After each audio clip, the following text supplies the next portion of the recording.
Welcome back to Red Flags and Body Bags. I'm Dana. And I'm Chloe. This is our Red Flag Husband series, where we explore the lives, lies, and losses surrounding men who turn love into lethal manipulation. Today we turn our focus to Colorado, to a case that involves 2 dead wives, one suspiciously polished man, and a trail of deception spanning decades. This is the story of Harold Henthorn.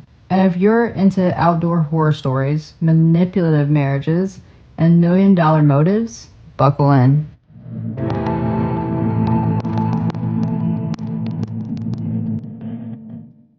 It was September 29th, 2012.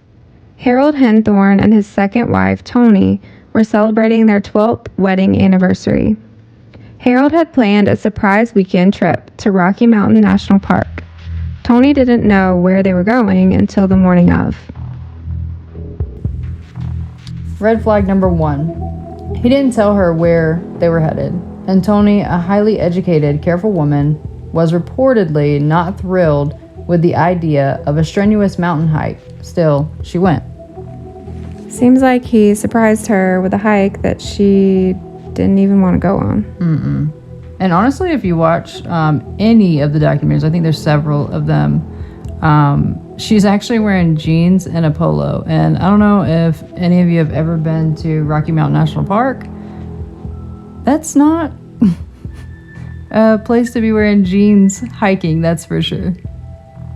Yeah, it seems like he didn't really consider her or prepare her for what he was even going to do that day, which we now know was selfish anyways, but it was not a surprise for her, for sure. They set out on Deer Mountain Trail. At some point during the hike, according to Harold, Toni stepped off the trail to take a photo and fell 130 feet off a cliff. Harold made a 911 call. He said she had slipped and that he was performing CPR. But the rescuers arrived, Toni was already gone. And from the start, things just didn't add up. Red flag number 2. His CPR technique was incorrect. Rangers found him attempting compressions on her stomach, not her chest. A basic error for someone who claimed to be medically trained. Red flag number 3. He told authorities that they were on a well-known trail, but in reality, they were on an unmaintained route far from the normal foot traffic. And then there was the map. When investigators looked in his car, they found a map of the area. On it was a big red X, marked exactly where Toni fell. That alone was chilling. But what really blew the case open was the past that he had kept buried.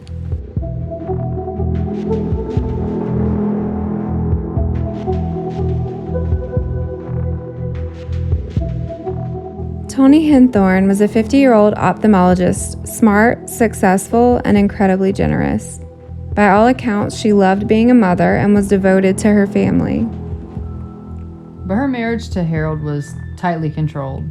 Harold managed her calendar, screened her emails, and even monitored her travel.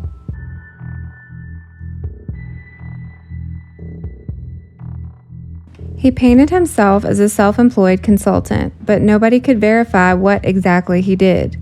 Neighbors and even friends said they never quite understood his work.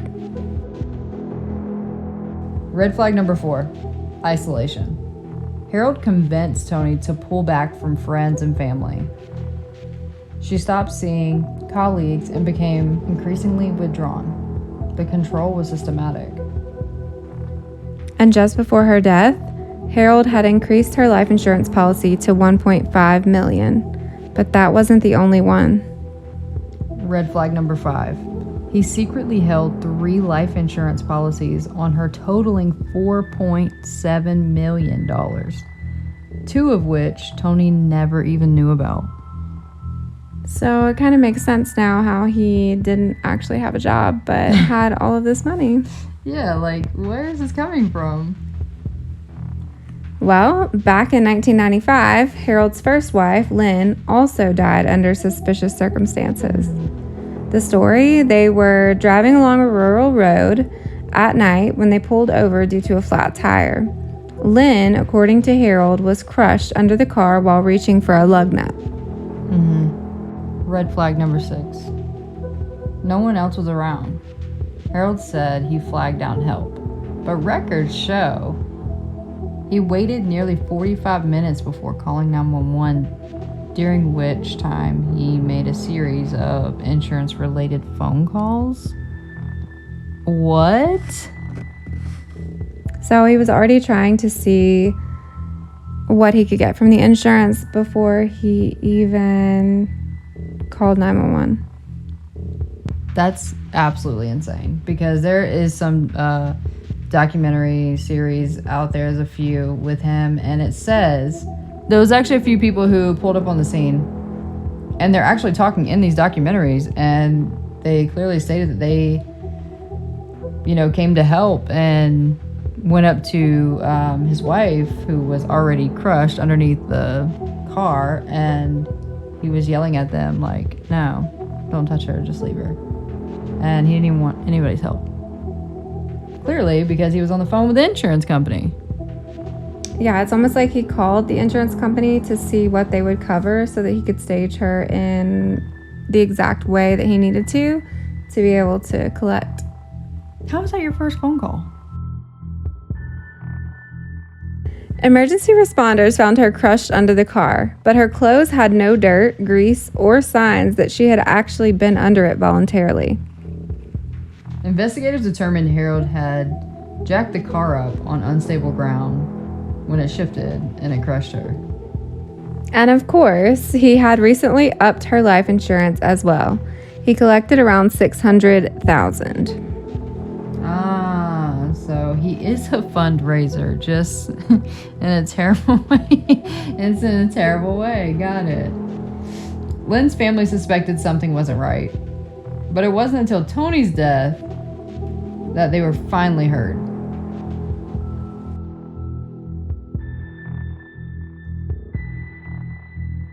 After Toni's death, the FBI got involved. They found that Harold had deleted data from Toni's phone. He also had her phone in his possession when emergency crews arrived, hours after she supposedly fell. Red flag number 7. His timeline didn't match the tech evidence. Cell tower pings, GPS data, and text logs showed inconsistencies. And there was more. Harold had taken several solo scouting trips to that very trail in the weeks leading up to the anniversary hike. So he had gone out there several times before he took her out there to scope out the area, check out the trail that he thought he wanted to be on, and make sure that he was going to be able to do what he wanted to do on the trail that they were going to go on. Bro. So you literally set yourself up. He just gave himself breadcrumbs. He just dropped breadcrumbs. He didn't give himself breadcrumbs. He dropped breadcrumbs everywhere. And maybe he thought since he had gotten away with it before, he was going to be able to get away with it again in the same way, just as easily. Maybe in 1995. I mean, he's a narcissist, so he thought that his plan was foolproof. But 1995 and 2012, there's a huge difference in technology. I mean, there were cell phones. True. And he had the map with the X on it. Come on. So obvious. In 2014, he was indicted. During the 2015 trial, the prosecution laid it all out. The staged accident, the patterns of death, the millions in life insurance, and the deception. Witnesses testified about Harold's manipulation. Toni's coworkers had been worried. Her family said she had become a shadow of herself in recent years. He was found guilty of first-degree murder and sentenced to life without parole. The judge said it best. This was not a case of misfortune. This was a case of murder.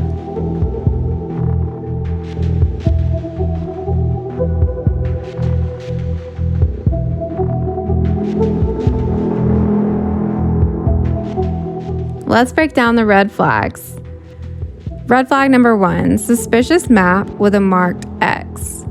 He had a map in his vehicle that he had used to find the area that he was going to stage her death, and he had marked an X on it. He just forgot to throw it away. I guess he held on to it so that he could find where he needed to go, and he forgot to put it away. You know, I love when narcissists make themselves look so stupid. Like, that's my favorite thing, like, ever.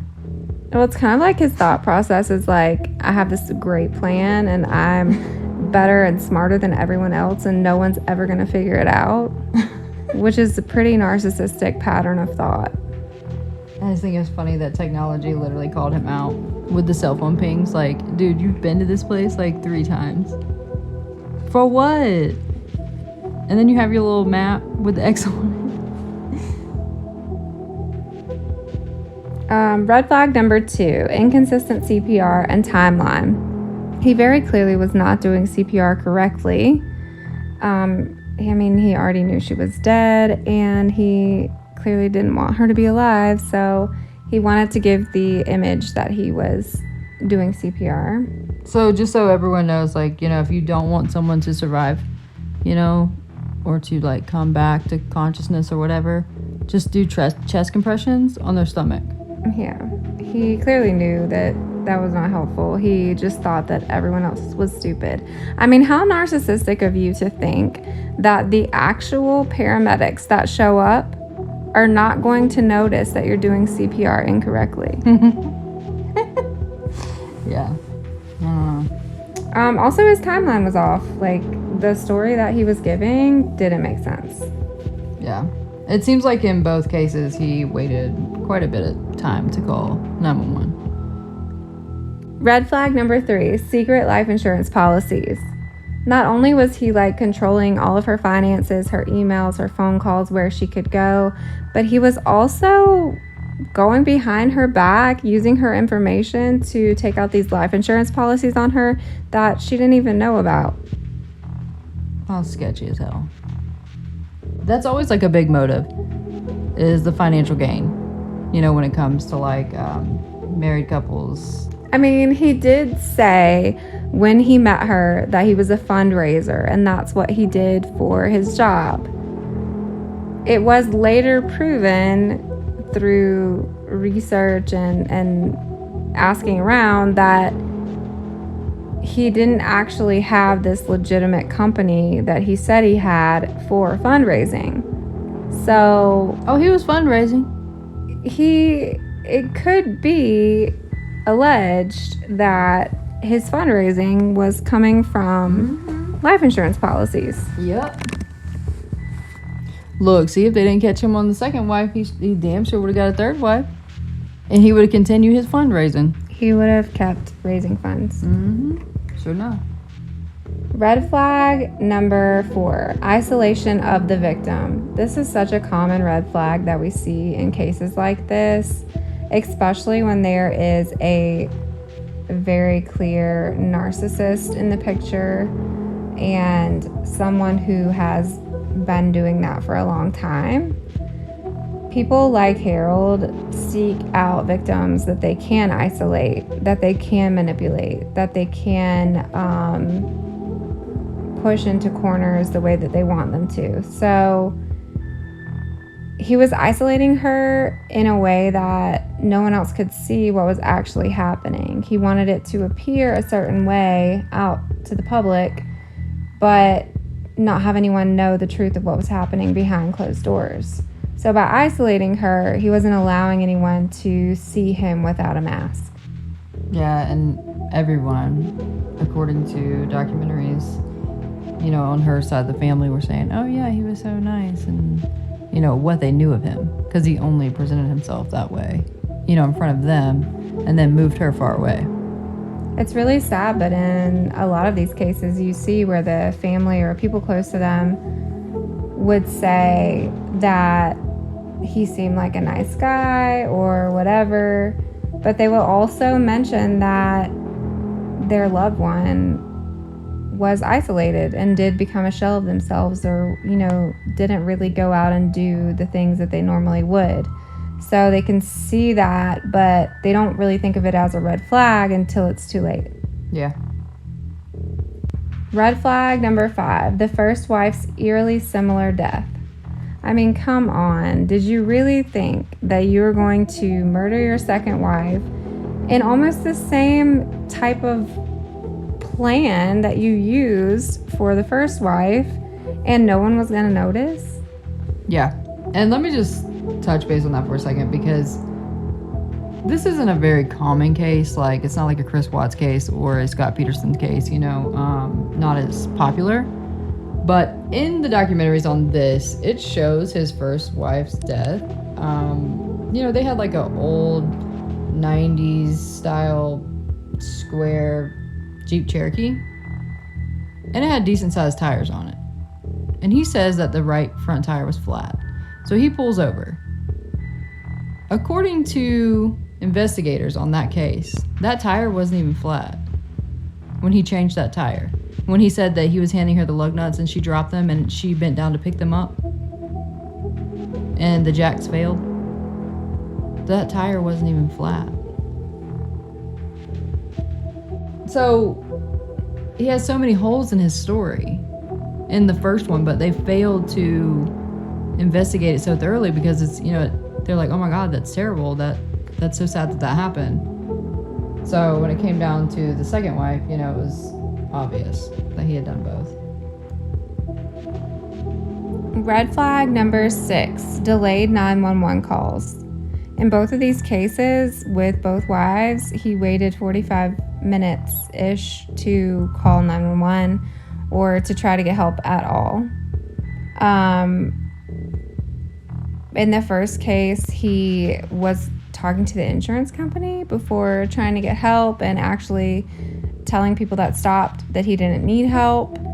And in the second case with Toni, he kind of just hung out. At some of the things that we looked up and read say that he sat there and had somewhat started like a makeshift fire at some point, while waiting to decide, I guess, if he was going to call for help.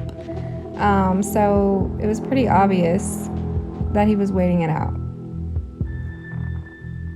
Red flag number 7, deleted phone data and GPS logs.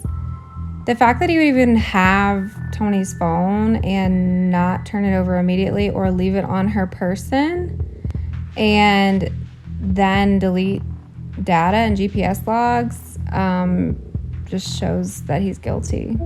Absolutely. I was thinking the difference between Harold Henthorn's case and Scott Peterson and Chris Watts. Scott Peterson and Chris Watts had another motive. Maybe there was some insurance motive, maybe some insurance money motive, but also they were having affairs. This man had no affairs. Like, he didn't have a side piece on either marriage. That we know of. That you know of. But if he really didn't, it makes you think, like, this dude is seriously cold-hearted. He literally has been married to his second wife for 12 years and then just pushes her off a cliff just to collect some money. So it's all about money for him. Like, that's a master manipulator. When the money runs out, he needs to get more. It's almost like he got into these relationships with that end goal in mind. Mm-hmm. Harold presented himself as a doting husband, but in reality, he was a meticulous manipulator, playing a long game that ended in murder twice.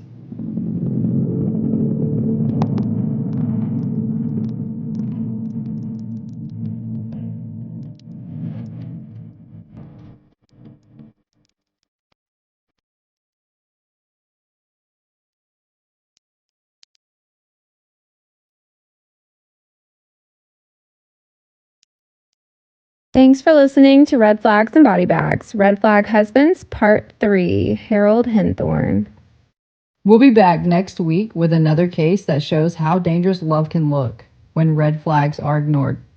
Don't forget to follow us on TikTok at Red Flags Body Bags. If you like what you heard, leave us a review, or at least double check your partner's search history. Until next time, stay suspicious.